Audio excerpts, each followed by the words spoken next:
What is going on, ladies and gentlemen, and welcome back to another reaction. Today we are checking out Doom Eternal Review Alpha Male Gaming Amogus Edition from Maxors. We've done a few Maxors reactions over on the Twitch.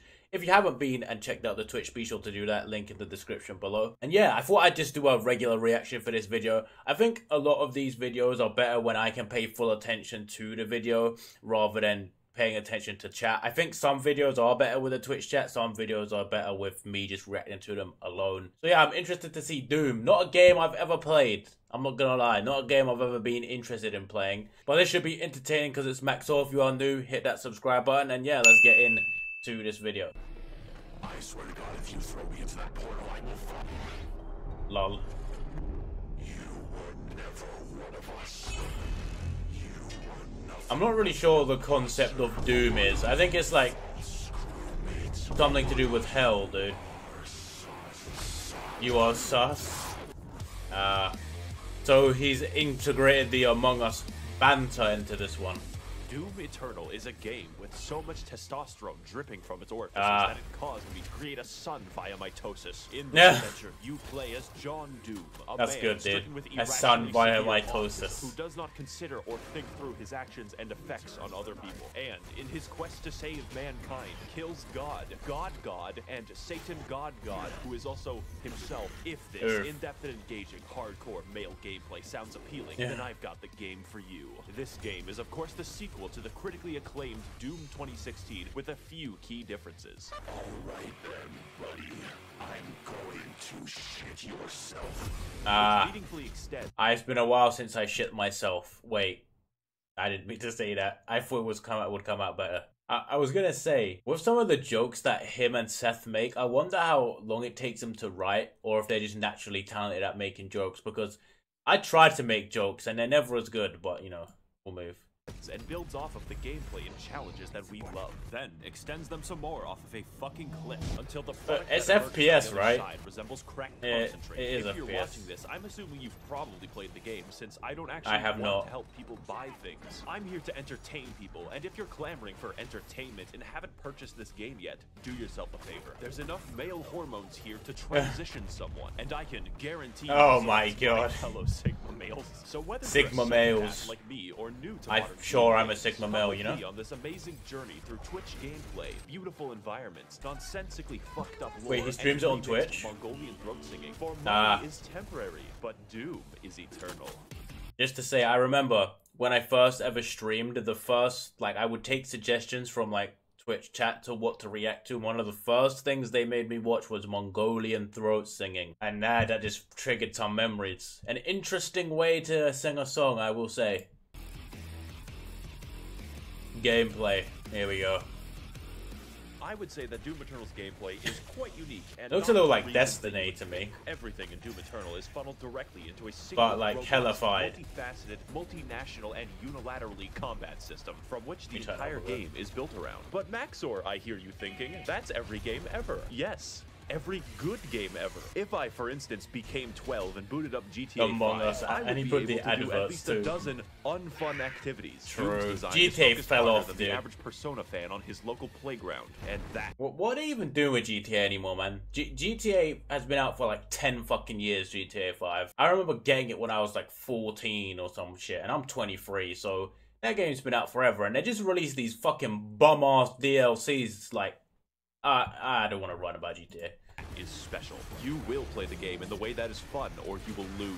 So as good as 2016 was, a Polygon journalist could beat the first half, and that's unacceptable, because yes, it is actually unfun to play games after having a lobotomy. In other games, I get to choose between things like stealth, vehicles, or outright combat, yet Doom Eternal asks the question, why not force you to use every mechanic all the time without stopping? In a world where AAA studios try to pander to everyone, it's refreshing to have a game that sets out to do one thing the best, and actually have developers who give a shit about linear design and gameplay. And the main component of that gameplay is the arsenal, because John Doom uses every weapon throughout the game. The first shotgun is used in the last level, and the last level is used by the first shotgun. When you get an upgrade, it isn't a replacement, it's a genuine addition to your arsenal. Every one of them has specific uses, and yet these don't interfere at all. They enhance. How do I kill an enemy? Well, shoot his hands off, fire a rocket, fire a ballista, fire flame, freeze him, fire on his Freeze and Pro shotgun. Yes. Brain aneurysm, just as important as Brain how you kill is aneurysm. how you heal and how you restore. This game does look like it gives you a This game stroke. rivals my dog in a kindergarten. Like real life, the only way to get ahead of the competition is to kill them. How do I heal when low? Kill them. How do I get ammo back? Kill them. with a chainsaw. In addition, most weapons in the game have 2 mods which completely change their behavior. Such stunning examples would be... Why are chainsaws such a revered weapon when they're probably pretty fucking useless? Like, I feel like a chainsaw is not a great weapon to have. But I will say on his point about game studios pandering to everybody, they really do that. Like, a lot of games that I've played in the last however long, or seen people play, a lot of them have pandery moments. Like, the last game I played through on stream was Life is Strange 2, and you can really tell the confliction in some of the parts of it, like how they're trying to pander to different people. And I like a game, like he said Doom is, where it's like, they know their demographic, they know what they're there to do, and they care about the actual game, right? And they know their audience, and they make the game for the audience. That I think is integral in making any games, you know? The microwave beam, the automatic shotgun, and the fucking destroyer blade. God, that shit's What the cool. fuck But is on that, top of dude? 8 weapons, 12 mods, and a declining mental state, we keep going. More than any one weapon, you'll be using your suit abilities, and they all have individual buttons. This is in addition to the 8 that you use for weapons. These would be things like zoom for 8 fast, weapon grenade slots? for death, Swedish grenade for life, punch for no reason, and a flamethrower for armor. I play Invoker in Dota 2, and this shit makes me play my I've keyboard never like played Dota 2. Like Sonata. I thoroughly recommend playing PC and never using the weapon wheel for maximal Ritalin output. And if you can't switch weapons fast or play on easy mode, that's fine, man. We're all busy. How about I give you 2 more buttons? You thought I was done. That sounds like a fucking mind fuck, way dude. or the funny way. And to maximize the funniness level, we have the Crucible, which is a What direct is that? instantaneous kill on every enemy. Giant area boss, dead. Previous area boss, dead. The final boss, fuck off. Now I hear you thinking, Josh, that sounds pretty strong. Oh boy, buckle your ass. Because the second super weapon on my extensive list of 2 things is the BFG, which canonically stands The for BFG? Big Fucking Gun. I was gonna say Big Friendly Giant. Directly into the core of Mars. Planet Exterminatus. Into the surface of Mars. Now, I could kill an enemy the long way, or I could kill him and his dog faster than the ATF in Waco. It clears out everything you can see instantly. I am so thankful the game limits how many times you can do this. Now, I understand that at first this may seem complicated, but that just Seems isn't like a true, fucking because the entire overpowered- game is effectively a tutorial for hard mode. And because you're always learning as you play, it never feels stale. Doom even lets you choose what stats and runes to upgrade. I spec It's one of those games where you're there to play multiple times. So you'd play through easy mode to get the mechanics. And to actually complete it on a difficult mode, you would need some level of skill at the game. I mean, that's interesting. I'm not really the biggest fan of playing through many games multiple times. But if the game's good enough, I'd definitely play it multiple times. Although, who knows? Entirely into mobility and ammo, making my character a flimsy, crack-addled spider monkey. As a side note, we should release dozens or possibly hundreds of macaques into New York City. Why? They can survive there. Why does Thailand get to keep all of the good monkeys? True, so what more dude. is there to learn about Why Doom do they Eternal? get all the good Well, monkeys? Have you ever given thought to the various unwashed baboons that I'm fighting? The answer may shock you. Those are the That guy, man.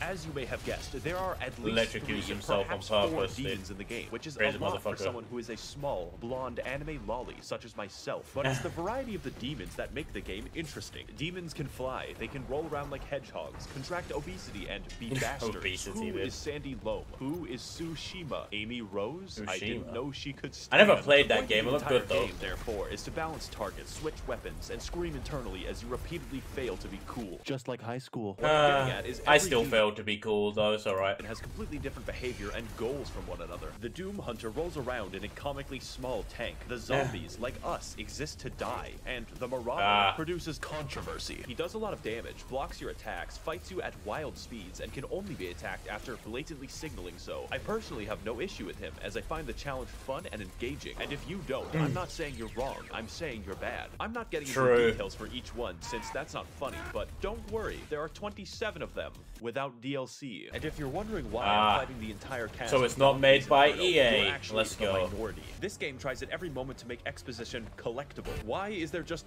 a fucking big spear in the planet, and why is heaven comprised entirely of moth people? You cannot Great stop questions. the procession. I don't know the law.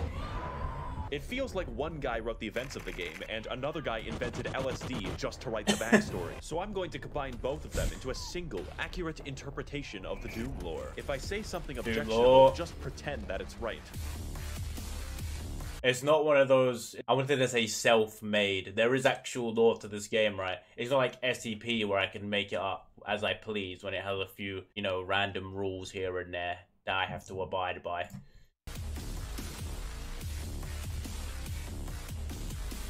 Give me the lore. Brazilian years ago, there was a guy named the Dad who was effectively God, and he made moths in lamp heaven called the Makers. Every 10,000 years, all moths combine their collective consciousness into one gigamoth called the Khan Maker, who is the Moth Pope. So the moths rule the galaxy, sort of, until Earth happens, and then we start fucking everything up. I feel like every lore is basically the same, dude. And he explains to her that yes, hell exists. It's weird that humans knew about hell before God. Anyways, the Moth Pope, after finding out that hell is real, very reasonably decides to sacrifice a planet to it. See, it turns out that God literally pieced the fuck out like 10 million years ago and let the moths do whatever they wanted. So now the Khan Maker cannot be replaced and cannot die, so she sort of goes insane from the constant immortality. Now the plan is to get some of that sweet hell energy by repeatedly sacrificing entire planets to the Dark Lord in exchange for it. Meanwhile, a sentient robot named Samuel Hayden is very busy on Mars. Would you do? Earth has this problem called climate change. Is Mars just the fucking mechanical planet, dude?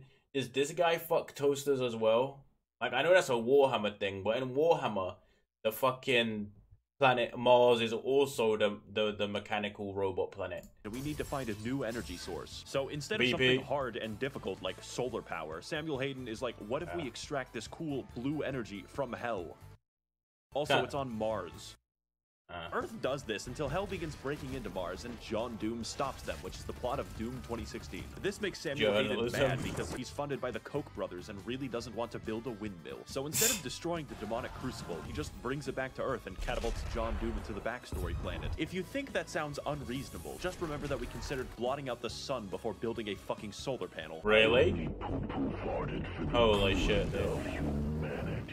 Unsurprisingly, demons invade to recycle Earth into blue energy for the Moth Pope, so John Doom has to fight both Catholics and hell. And as you go through the game, you might notice that it just brings up random shit at will. Like, oh sorry, the Soul Factory is being held there by two gigantic titans, and it's like, okay, I guess Attack on Titan is real now. Doomslayer, you'll need this knife to kill my son. Oh shit, what'd he do? He's the giant uncontrollable demon titan. The plot of the main game, to understate it, is psychotic, and acts as an increasing checklist of galactically convoluted tasks. Just in this one game, John Doom finds an ancient city like 3 times, goes to the North Pole to kill Santa, fights Croatia, I've only ever played one Uncharted. Does a little cockfighting, invades heaven, and cockfighting. permanently kills God, but we'll get back to that. Doom 2016 took place on Mars, but this game has you slung around the universe on a fucking bungee cord, so I understand completely when people say they don't play Doom Eternal for the plot. They're just wrong. I play Doom Eternal for the... I feel like you play Doom Eternal to get rage out by murdering demons and committing galactic war crimes. What do I know? Plot, and that might sound strange to you, but Eternal's plot is pure insanity, and it does everything that it needs to. We are painfully aware that the plot exists as a contrivance because the environmental designer went fucking ballistic. I just don't care. I played every single level, gleefully wondering, oh boy, what stupid shit is next? I cannot fucking wait. So play the game for the plot. It is integral to the experience of Doom Eternal. Oh, but Maxor, there's a plot hole. How did the Doomslayer get the first? Everything I've said so far, except some of it, applies in full partially to the base game. But there's $40 dues of DLC where the gameplay is faster, the challenge harder, and the plot somehow even fucking worse in all the right departments. 2016 was a wash. Eternal is Usain Bolt, and the Ancient Gods is fucking Venezuelan inflation. You thought it was over when John Doom beat the demons and destroyed farming all of some RuneScape currency. That's just the beginning. And with both parts of the DLC now fully out, my recommendation cannot be understated. Let's get into why, and more importantly, what? Part 3. The Ancient Gods. This doesn't every game just have a mandatory DLC these days? I don't remember what the first game I saw with a DLC is. I feel like it was Call of Duty, but I could be hopelessly wrong with the map packs, which, by the way, are still on Steam extremely expensive. For some reason, on Steam, COD games don't lose value. I don't know why. Because, like, playing Black Ops 2 now, I have a fucking disc. I can go fucking hook up my PlayStation 3 and play all them maps if I really want to. I guess it's so you have it in one place. But if you pay £50 for all them games, dude, Ah, nah. Section of the video is going to be different, far more structural and aligned with the plot of the DLC. Because the gameplay isn't what's new about the product, it's the challenge and the story. I originally wrote an entire script for this and then trashed it because it doesn't truly communicate how this DLC drove me to insanity, and I hard cope by simping for 2D women. I will tell you if there's a very big gameplay change, but the point of the DLC is more of what's amazing. If you like Doom Eternal, you will like the DLC. Period. Okay, so Samuel Hayden. You might know him for his various appearances on political YouTube debates advocating for carbon positivity. It turns out that he's not a I knew robot. he was a He's meme. fucking angel. Also, John Doom's Alexa is God. That's I think not it a was, at joke least. or exaggeration. His name is Vega, and he is the physical remnant of God's consciousness in AI form. So Samuel, now a fucking divine being, wants you to revive him since both God and Satan are trapped in volleyballs. At this point, the video can't count as spoilers because it makes no fucking sense. The first DLC is essentially trolling because you kill God. Why? Well, obviously to revive Satan exclusively so you can fight him. What could go wrong? Of particular note, That's exactly what you need to do. Revive Satan so you can defeat him yourself. Damn, that's the Sigma male energy right there. on the gameplay side is the final boss, who is Samuel Hayden. Because holy shit, this fight is hard. Also, the premise is ridiculous. And He's my the enjoyment mother of the of game is Uchiha of this finding universe. Every aspect of this is speedy, fun, and everything else I've already said about the game in general. And when you finally beat Samuel and revive the Dark Lord, it turns out The he's Dark you. Lord. Yeah. The only thing in the world that Ah. could possibly kill John Doom. It's himself. Just like the robot in Incredibles. Can be sealed. In this holy blood. Why is every demon or So evil now the lord not got the you deepest decides voice to go to ever? Hell, where we all belong. And the second DLC is just chasing him. This is, of course, where the testosterone moves into critical levels. How does one get to the capital city of Hell? Well, that's a great Cleveland. question. First of all, go to the At planet least they're of not Argent Detroit, Blue, though, you know? like the bat signal. Learn how to train. what does your that make dragon, Detroit the Go capital into of? the giant spear that pierces the entire planet for some reason. Get the key to the gifty room. Now go back to Earth, traverse The Last of Us 2, and find the game. Last of Us But 2, before I get to the fuck me. final showdown with Crash Bandicoot Twin Sanity, there's some cool gameplay I want to talk about. You have a fucking hammer in this DLC. Primarily You have a used to minigun, defy the dude. laws of gravity, but secondarily gives you everything in the game. Health? No problem. Ammo? Absolutely. My deepest, darkest urges? Yes. As I used this, I became more obsessed with hammers than Bob the fucking Builder. And there's plenty of demons to use it Bob on, since the the DLC has a Builder. shitload of reskins. For instance, the Spirit is a congealed amphetamine mass that makes every infested target 3 times faster. Microsoft... I'm getting the fucking drug vibes again. It feels like I just took a fucking hit of acid, like it did in the plane one. What's that game called? Yeah, I can't even remember. I just remember almost having a fit, like a epileptic seizure. It's gonna happen again. It's fun to fight, I promise. And the... Overloading my brain. They are my original OC. Do not steal it. So now that we've reached Cleveland, it's time for the DLC to gain style. This is the culmination of all of our work. The final battle against Satan himself. And holy shit, you can feel it. When the Sentinel army shows up and everyone's ready to kick ass, Oh, you it's just like can't help but Avengers. feel like your dick is being tickled. Cleveland lives up to the hype too, for once, because it's a non-stop battle of epic proportions right up until the final boss. This is a universe which implicitly acknowledges your godlike power by making the only credible threat to you your identical twin with red eyes in a Gundam. That is called fucking gameplay. And it's a beautiful send-off right up until the man himself, who awkwardly waddles around the arena like a penguin, but it's fine, the fight is still cool. He's in a space marine Wow, suit, you know, it's basically. so sad that Steve Jobs died of Ligma. Who the hell is Steve Jobs? Ligma balls. Got him! John Doom committed suicide before we shortly do after. finish, Wait. there's a I few wasn't details. done reading that. Got him! Okay. Now, before we defenestrate, there's a few details I want to talk about that truly complete this game, make it a real 10 out of good. Firstly, I would classify the good. music of this game Makes as sense. metal without guitars, and I fucking dig it so much. How do you make metal without a guitar? Well, you sample Mongolian throat singing and your lawnmower. And my lawnmower. It just sounds so good. Normally, music isn't very important, but That's it's killing so good music, that dude. it becomes important. And the role it plays in setting your mood is vital. True. Also, the main composer, Mick Gordon, like me, watches virtual YouTubers every waking second of his day. Great mind. I don't know about all that, but music really does add to the experience, dude. Like, you might not notice that shit. Like, you definitely probably don't, but it really adds to the ambience of certain scenes if it's done right. But if it's done wrong, then it just ruins the whole game, though. Like, I feel like it's a lot easier to get music wrong in a game than it is to get it right. Things think alike. In fact, most of the music in this video is just Doom Eternal's soundtrack. Guess you'll have to rewatch it over and over again to really listen.